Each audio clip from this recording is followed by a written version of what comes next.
የዝናን ጥጋብና መወጣጠር እንግዲህ መድብልና ጓደኛው እንደ ቅቤ አነጠሩት።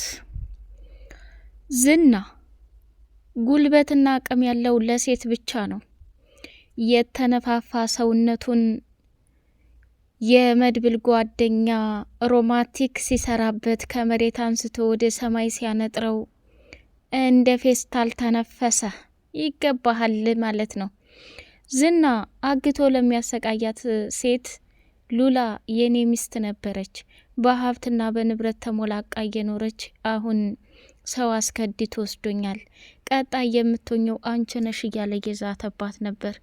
ማህሌት እንግዲህ በስህተት ወደ ሞገስ ጋር ደውላ ይቅር ካለች በኋላ ኤፍራታን መንገድ ላይ ያገኘቻትና አብረው እየመጡ ሳለ ማህሌት ተጸጸቺ፣ ያደረግሽው ነገር በጣም ከባድ ነው። ቅድስትን አሰቃየሽ፣ የብሩኬን ልጅ አሰቃየሽ፣ እራሱ ብሩኬን ብዙ ነገር አድርገሸዋል። ወደ ራስሽ ተመለሽና ብሩኬ እጅግ መልካምና ጥሩ ሰው ነው። ምናልባት ይቅር ብሎሽ አብሮሽ ህይወትን አጣፍጠሽ ልትኖሪ ትቺ ይሆናል እያለች መምከር ጀመረች። ኤፍራታ ከዱሮም ቢሆን ለገንዘብ ጥቅም ስትል እንጂ ሰዎችን አብዝታ እንደ ማህሌት አልጎዳችም። ማህሌት ለምሳሌና ለቅድስት መርዝ እያዘጋጀች ስትሰጥ እንኳን ተይቅርብን እያለች ገንዘብ ስታገኝ ወደዛ ቦታ ላይ ትመለሳለች። አሁን ላይ ግን ተጸጽታ ወደ ብሩኬ ዘንድ ሄዳ ይቅር እንድትለው እየመከረች ሳለ ዝና ደግሞ እየተወጣጠርና ሴት እጅ ላይ ክንዱን ሰቅስቆ ወደፊት ሲመጣ ኤፍራታ ስልኳን ከፖርሳ ወጣችና ለመድብል ቴክስት ስታደርግለት ወደዛው አካባቢ ነበርና የመድብል ጓደኛ እንግዲህ ዝናን ወገቡን ሲለው በካራቴ ሄዶ ለጣለ። መድብል ደግሞ ዝና ያንተ ሰውነት አይደለም ጉማሬ ታንከር ቢያክል መቼም ቢሆንኛል ልታሸንፈንና ልትቀርመን አችልም። ቆይ አንተ ወንድ ከሆንክ ለምንኛ ወንዶቹ ጋር አትገጥምም? እንዴት ከሴት ልጅ ጋር ይሄን ያክል በአደባባይ ታሪክ ትሰራለህ? አቅምና ጉልበት ያለህ እሴቶች ላይ ነው። እድሜ ልክህን ሉላን ስታሰቃያት ኖርክ። አሁን እጅህን ጠምዞ በብልጠትና በጥበብ ሞገስ በእጁ ካስገባ በኋላ አሁን ደግሞ ኤፍራታ ምን አድርጊ ነው የምትለው ብሎ አፈጠጠበት። መድብል ለኤፍራታ ቃል ገብቶላት ነበር። እሷም ባለፈው ሞገስ ሆስፒታል ገብቶ ማህሌት ልትደፋው በትራስ እንደነበረ እባክህ መድብል አንድ ውለታ ዋልልኝ፣ እኔ ማንም ሰው የለኝም። ይሄ ዝና የሚባል ሰው ባለሁበት አካባቢ እየፈለገኝ ነው። እሱ ካገኘ ደግሞ ባለፈው አንተን ልደፋ የተዘጋጀልኝን መርዝ አሳልፌ ለሱ ስለሰጠሁት የዛኔ ታግቶስ ከተሰቃየ ወዲህ ኤፍራታን ባገኛት እኔን አያደርገኝ እያለ እየዛተ ነው። ካገኘኝ ከባድ ችግርና አደጋ ይፈጠራል፣ እባክህ እንድትጠብቀኝ እፈልጋለሁ እያለች መለማመጥ ጀመረች። ከዛ ግድ የለሽም ኤፍራታ፣ አሁን ለሞገስ አንቺ ደሙን ስጭልኝ እንጂ የፈለግሽውን እሆንልሻለሁ፣ እጠብቅሻለሁ፣ ማንም ሊነካሽና ሊጫወትብሽ አልፈቅድም ብሎ ቃል ገባላት። በቃሉ መሰረት ዛሬ እንግዲህ ዝና ኤፍራታን እባዶ ሜዳ አገኘኋት ብሎ በደስታ ሲወራጭ አስተንፍሶለታል ማለት ነው። ሰላም ሰላም! ውድ የተከበራችሁ የስጦታ ሚዲያ ቤተሰቦች እጅግ በጣም ተወዳጅና በጉጉት የምንጠብቀው ምሳሌ ድራማ እንደቀጠለ ይገኛል። ቻናሉን ላይክ፣ ሰብስክራይብ እያደረጋችሁ ለምታበረታቱኝ በጣም አመሰግናለሁ ማለት ነው የኔ ውዶች። ዛሬ እንግዲህ ማህሌት በጣሙን ተጸጽታ ይቅርታ እያለች ሞገስንም ስትለምነው ሞገስ ደግሞ እኔ ጥፋት በማጠፋ ጊዜ ሀብት አለኝ፣ ንብረት አለኝ፣ ተንኮል በምሰራ ጊዜ ብዙ ነገር አለኝ። አሁን ግን ተጸጽቼ መልካም ነገር ትንሽ አደረግኳቸው ማህሌት፣ በጣም ደስታና ሰላም ነው የሚሰጠኝ። አንቺ ደግሞ እያስመሰልሽና እየቀለልሽ ከሆነ እመኒኝ ፈጣሪ መቼም ይቅር አይልሽም። እድሜ ዘላለምሽን እንደ ባከንሽና እንደ ተንቀዋለሽ ትኖር ያለሽ ብሎ ስልኩን ዘጋባት። አቶ መድብል እንግዲህ ቅድስትን እንዲያገባ ብሩኬ ወንድሙን እየተናገረ ይገኛል። ብሩክ አንተ ቶሎ በቅርብ አግባና እኔ ደግሞ የሙዚቃ አልበሜን እንትን ብዬ ምኞትና ህልሜን አሳካለሁ፣ ከዛ በኋላ ደግሞ አግብችም የሚወልድ ይሆናል እያሉ ከዳጣ ጋር መጫወት ጀመሩ። ዳጣ ከዝና ጋር ያሳለፈቻቸውን ስቃይና መከራዎች በሙሉ እያጫወተችና እየነገረችው ነበር። በጣም ተደመመ፣ በጣም ተገረመና መድብልም እየሳቀባት በዳጣ ላይ መጨረሻ ላይ ቆንጆ የሰርግ ዘፈን አዘፈነችው። ብሩኬም ደግሞ በዳጣና በመድብል ወንድሙ በሚያደርጉት ነገር እጅግ እየተገረመና እየተደነቀ እያፈረ መሳቅ ጀመረ ማለት ነው። መድብል ለወንድሙ ያለው ፍቅርና መጓጓት እንዲሁም ደግሞ ቅድስትን አግብቶ ጥሩ ህይወት እንዲኖር የሚመኝለት ነገር በጣም በጣም ነው ደስ የሚለው። የወንድማማቾች ጥግ ወንድም መስዋዕትነትና ዋጋ ሲከፍል በጣም ደስ ይላል። መድብል ደግሞ ለብሩኬ ያለው ቦታና ስሜት እጅግ በጣም ደስ ይላል። ዳጣም ደግሞ ቤተሰቦቿን ስታገኝ የተሰማትን ስሜት በፊት የጎዳና ልጅ ነኝ፣ ብቻዬን ነኝ፣ ማንም የለኝ እያልኩ ጨነቅ ነበር።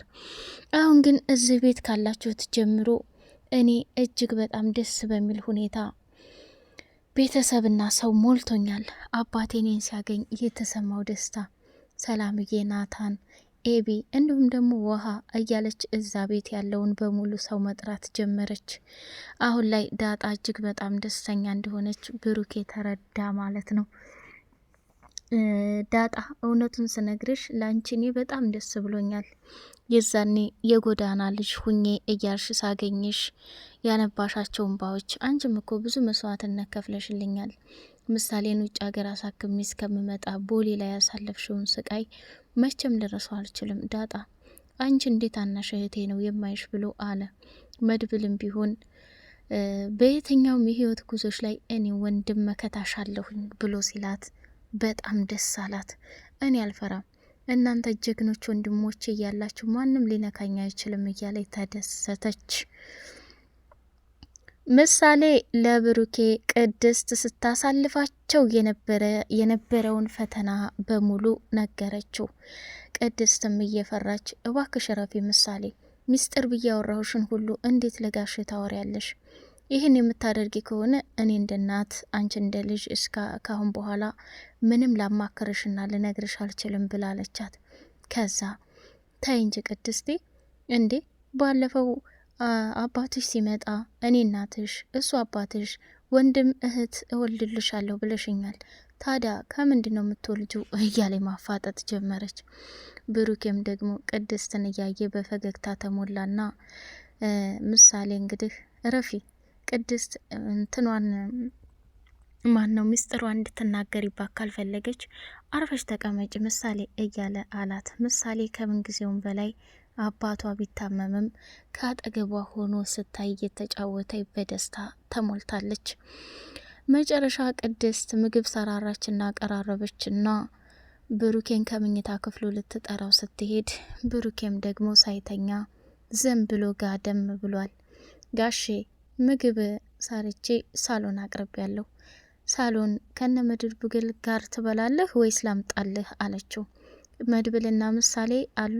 አዎ አሉ፣ እየጠበቁህ ነው፣ እዛው መጣለሁ ብሎ ሲላት እሺ ጋሽ ና ቶሎ ብላ ስትል ቅድስት ነይማ አላት። ወደ እሷ አጠገብ ቁጭ አለችና እኔ ምለው አንቺ ለኔ ይህን ሁሉ ዋጋና መስዋዕትነት የምትከፍለው ለምንድን ነው አላት። እንዴ ጋሼ እኔን እያራካኝ ነው እንዴ?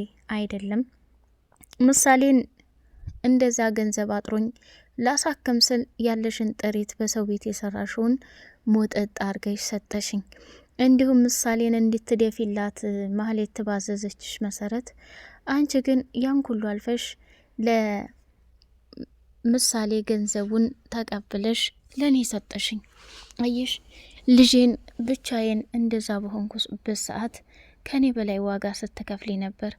አሁን ደግሞ እኔ እንደዚህ ታግቼ ስሰቃይ ለምንድን ይህን ሁሉ ዋጋ እየከፈልሻለሹ ብሎ ሲላት እኔ ሳይሆን ወንድምህ መድብል እንዲሁም ደግሞ እነ ሞገስ የመድብል ጓደኛ ናቸው ዋጋ የከፈሉት ብላለችው። እኮ እሱ እኮ ወንድሜ ነው ግዴታው ነው። አንቺ ግን ብሎ ሲል እኔ እያራካኝ ነው እንዴ ጋሼ? እኔ እኮ እንደ ቤተሰብ ነው የማያችሁ እያለች አለች። አይ አመሰግናለሁ፣ ይህንን ሁሉ በሰፊው የምናወራበት ይሆናል። እኔ ታግቼ በምሰቃይበት ጊዜ ልጄን ጠብቀሽ ምንም ሳትሆን ዛሬ ላይ አስረክበሽኛል። ያንቺ ውለታ በጣም ከባድ ነው እያለ ማሞጋገስ ጀመረ። አቶ መድብልና ምሳሌ ደግሞ ቁጭ ብለው ወጡ ቀዘቀዘ። ዛሬ በቃ የጀላቲ ሽሮ ነው ምንበላው እያለች በደንብ አርጋ አሳቀችው። እሱም ደግሞ እኔ ምልሽ ምሳሌ ካሁን በኋላ እኮ ቅድስት እናትሽ ናትም እኮ ነው ብሎ አለ። እንዴ ብላ ወንድም ትወልድልሻለች፣ ከዛ እናትሽ ሆነች። እናትሽ እንዴት እንደምትሆን የምናየው ይሆናል አለ። እንዴ አሁንም እኮ ወንድም እየሰሩልሽ ነው ብሎ ሲላት በጣም ተገረመችና እስኪ ወንድም እንዴት እንደሚሰሩልኝ ሂጄ ማየት ፈልጋለሁ ብላ መኝታ ክፍል ሰተት ስትል ቅድስቴ አንቺና አባዬ ወንድም እየሰራችሁልኝ ነው እንዴ? አጎቴ እንደዛ ብሎ አለኝ ብላ ስትል ብሩክና ቅድስት እየተሳሳቁ አፈሩ። ከዛ ምሳሌ አረ ዝም በይ በቃ ይሄ መድብል ህጻን ልጅ ሲኖር የሚጫወተውንም ጨዋታ አሁንም አልተውም እንዴ እያለ ብሩኬ እዛው መሸማቀቅ ጀመረ። ምሳሌ ደጋግማ ስታወራ ቅድስት ታፈረችና ከዛ ክፍል ውልቅ ብላ ሄደች ማለት ነው። ሞገስ አሁንም ቢሆን ከጠበቃው ጋር ግንኙነቱን አልተውም። ሉላ ግን በጣም ደስ በሚል ነገር ላንተ ብዬ ክብሬንም እምነቴንም በፍጹም ልሸጥ አልችልም። ስህተት ነው። እስካሁን ድረስ የምወደውንና የማፈቅረውን ባሌን ትቼ የማልወደውንና የማላፈቅረው ሰው ራሴን ዋጋና መስዋዕትነት ስከፍል ኑር ያለሁ። ያንንም ጊዜ እጅግ እያቃጠለኝና እየጸጸተኝ ነው። እንኳን አሁን ሌላ ስህተት ልሰራ ገንዘቡም ጥንቅር ብሎ ይቅር። ሞገስንም አቅም ካለህ አስረህ እንደፈለክ ማድረግ ትችላለህ ብላ ጠበቃውን ስታናግረው እሱም ደግሞ ታይ ይቆጭሻል፣ በአንድ ቀን አዳር ይሄን ነገር የምታስተካክዩ ነው። ሞገስን አሁን ወንጀለኛ ብዬ በእስር ቤት ቀፍድጄ አስገባዋለሁ። አንቺም ደግሞ ይሄን ነገር ማድረግ ካቃተሽ ለአንድ ቀን አዳር ከኔ ጋር ማደር ካቃተሽ የራስሽ ጉዳይ ሉላ፣ የችግርንና የድህነትን ቋት ለምደሸዋል እያለ ተመጻደቀባት። ሉላም ደግሞ የፈለገው ይመጣል እንጂ እኔ ታንተ ጋር ማግጬ ባሌን ከድቼ ራሴን አቆሽሼ ስብዕናዬን በሙሉ አበላሽቼ ይሄ ገንዘብ ባይመለስ እመርጣለሁኝ ብላ በጣም ተናዳ ወደ ቤት ሄደች። ወደ ቤትም ስትሄድ ሞገስ ጋር አብረው ተኝተው ስለ ገንዘባቸው መመለስ ካሁን በኋላ ስቃይ እንደማያገኛቸው እየነገራት እያጽናናት እንዲሁም ደግሞ ወደፊት ጥሩ ነገር እንደሚኖሩ ጭምር እየነገራት እሷም እስኪ ይሁን ለበጎ ነው ሞገስ እባክህ ሌላ ጠበቃ ፈልግና ብታናግር ይሻለኛል። ቆይ ሉላ ጠበቃው ምን አርጎሽ ነው? ያየሽው አንድ ጊዜ ነው፣ እንዴት ጥልት አርገሽ የጠመርሽበት ምክንያት ምንድን ነው ብሎ ሲላት ደንግጣ ጸጥ ብላ ቀረች። ሉላ የሆነ ነገር እንደገጠማትና እንደሆነች ሞገስ መገመት አለብህ። ሉላም ደግሞ እውነታውን መናገር አለብሽ። ውድ የተከበራችሁ የስጦታ ሚዲያ ቤተሰቦች በቀጣዩ ፓርት በጉጉት እስከምንገናኝ ድረስ ቻናሉን ላይክ፣ ሰብስክራይብ ያደርጋችሁ ለምታበረታቱኝ አመሰግናለሁ። ሰላም አለይኩም ወራህመቱላሂ ወበረካቱሁ።